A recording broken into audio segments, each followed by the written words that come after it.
panel is back. Kirsten Haglund, Michael Malice, and Joe DeVito. Joe, clearly the Terminators are coming. I want to know, are you prepared to be the next John Connor? Here's the problem with the Terminator movies, is that the first one we could buy that this guy who looks like a superhero comes back, but that was 1984. Now we have 2015. Why is Skynet like, you know what, let's send back a 67-year-old man with an Austrian accent. That's our best option. It's not supposed to make sense. It's I don't know. supposed to make you feel like it. The computers are smarter than you. I thought it was a documentary. The computers are smarter than you, so no wonder it doesn't make sense. A chilling sign of things to come. It is chilling, though. I'm going to tell you why. I read an article, Mike, this week. Wall Street Journal had an article that artificial intelligence was getting testy with people. Yes. Yeah. That you were asking questions to this machine, essentially, and the machine was like, why are you asking me this so many times? I don't have an answer. And it actually got exasperated. Right. If the machine can have emotions at that level, are you not afraid of what could be next? Apparently it could have a gender, too. Wow, yes. She needs to have a drink or something.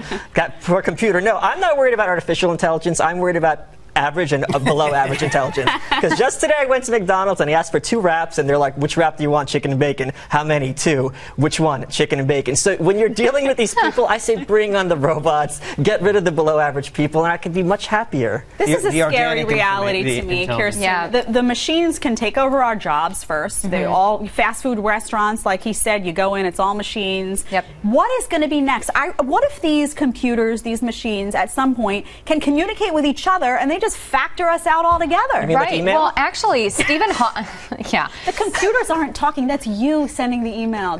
He has split personality disorder. Dissociative. We're going to address that later. It's okay. Mr. Congenial. It's all good. No, this is actually pretty scary. Elon Musk as well as Stephen Hawking have both come out and said we need to be really cautious of artificial intelligence. So it's multiple people that actually work in this sphere now that are concerned about this.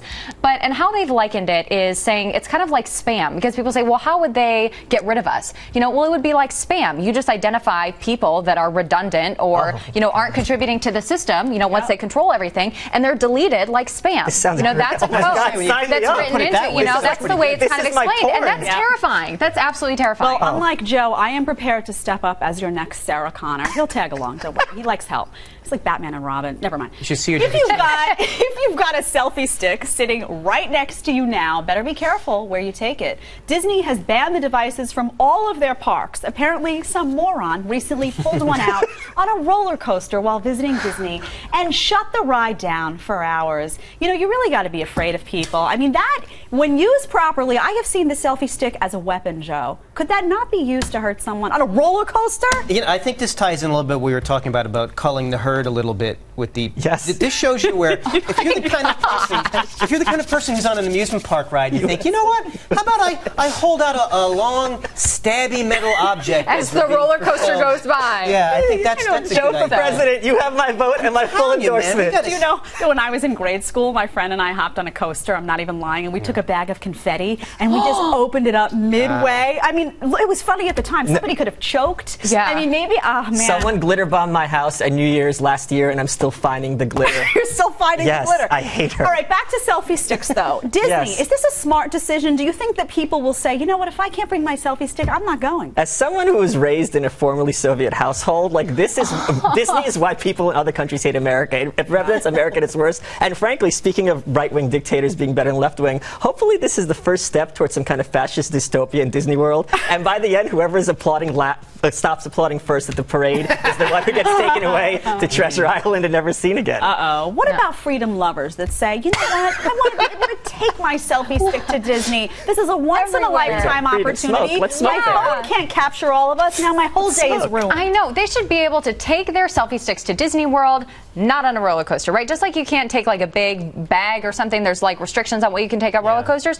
Just don't take them on the roller coaster. But I think selfie sticks are growing in popularity. I don't think that they're going to be able to have this ruling for much longer. Should they be able to smoke on the roller coaster too? Smoke with a selfie. Oh, interesting. I, by the way, have a visual aid here. I just want to illustrate to everyone. this could be a danger. I mean, think of the possibilities. Now, granted, we're all going to take a ton of pictures with this right after the segment, but think what I could do to Joe right next to me. If we were on a coaster together, and maybe I thought it would be a great opportunity to knock some sense into him. Think of what this could do. This, friends, is a selfie stick. We spent about, I don't know, 3 hours in the green room before the show trying to figure out how to work it, because we're all really tech savvy. But this is the device of which we speak. There's a button at the bottom. It's really, why couldn't I come up with this now that I think about it? I could be a millionaire right now. Some golfer just wanted to like get a picture on the golf course. Like, what if I put my iPhone on my putter and just, take a picture? But actually, it was invented in Japan during the 80s, and there was an article in the 80s about crazy Japanese inventions that are never going to catch on here. I learned that in trivia last week. And they did. Look at that. Who knew you were so Why did it take so long? We did run some tests with this underneath some of the stalls in the bathroom. Joe ran some tests. Photos. Crappy photos. Joe ran some tests. All right, well, apparently some guys who grew up watching too much Back to the Future are now reaching middle age. According to the New York Post, there's been a rise of men who, instead of buying a sports car for their midlife crisis, pick up a skateboard. One person who sells the boards in Brooklyn estimates that half of his clientele are middle-aged guys. This is so scary to me, Mike. I'm going to see middle-aged men just thinking they're Marty McFly now, picking me up from dates on a board. Yeah. I mean, they're dating Spider-Man. You wanted to be swinging from the well, pole. that's a superhero. It's totally different. If you see this article, the guy wants to launch a blog called The Dapper Deck because he thinks he dresses well. He dressed like crap.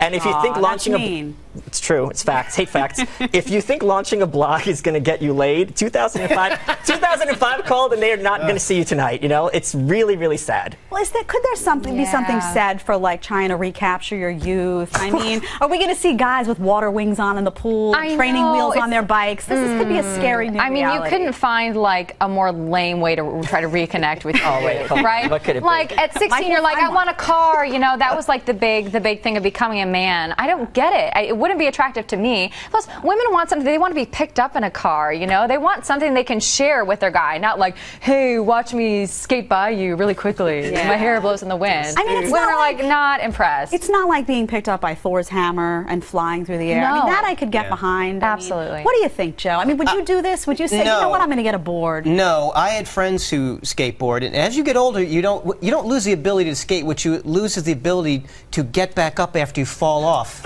That's what happens. I think and then you just look dumb. Then you just look dumb because you're crying for help, and what do you want to feel the wind through your thinning hair? What about women with Florence Nightingale syndrome? They're the ones who are going to, nurse you back to health. Sure. It's the help of 45-year-old man. Let me nurse you back to health, right? I think skateboards go in a category of age-appropriate things. It's like Crocs and white frame sunglasses are cool if you're under 10 and over 80, and anyone in between can't wear them. No. I'm trying to think Crocs of should be called with those people who wear them. This is like a male thing, I feel like, but I'm trying to think of a female equivalent. I mean, girls tend to put on outfits that don't. I mean, I saw a girl the other day. I saw a middle-aged woman walking around the city in a tutu, a legit pink tutu. She thought, I mean, so we do our own things. But bad plastic surgery, I think, is the one. Bad plastic surgery, yes. Yeah, so I'd rather have a guy go buy a Corvette. Yeah, that's true. All right, well, thank you, panel. You've been divided, except for Joe, but we. Sick burn. Oh, Joe! Yes, I do have one thing I want to mention. I have, with the Supreme Court same-sex marriage decision last week, I have a track for my album that came out that deals with that. It's very funny. If you go to my Twitter page, you can actually listen to it for free. So go to Twitter, Joe DeVito Comedy, and you get free laughs.